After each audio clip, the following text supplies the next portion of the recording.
In this module, we will take a look at SharePoint 2010 workflows, including creating them in SharePoint Designer and in Visual Studio. Now, SharePoint 2010 workflows are built on the engine that is provided by the .NET Framework 3.5. We have new types of workflow in SharePoint 2010, specifically called site workflows. Previous versions of SharePoint allowed you to create workflows for lists, but we can now have a site-scoped workflow. Your business analysts or designers can actually start creating SharePoint workflows in Visio, and then you can import their work into SharePoint Designer and then maybe into Visual Studio. And we also have improved nested logic, whereby one workflow can call a nested workflow and receive status and proper results from that workflow. You can also customize the out-of-the-box workflows provided by SharePoint 2010, and you have the enhanced Visual Studio tools for working with SharePoint. So we now have a very powerful integrated development environment for working with SharePoint workflows.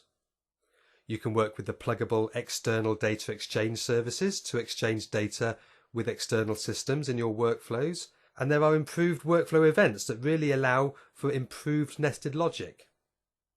There are two main types of workflows supported by SharePoint. We have sequential and we have state machine workflows. In sequential workflows, we have a start point and an end point, but we can have loops and nested logic and if statements and parallel branches and so on within a sequential workflow. But my point is there really is a start point and an end point. In comparison, state machine workflows really deal with state data. So a state machine can be in one of a number of states, and our workflow will put our state machine into those states depending on the actions in our workflow. SharePoint Designer is now a very powerful tool for creating workflows. You can create really useful workflows without using Visual Studio if you need to.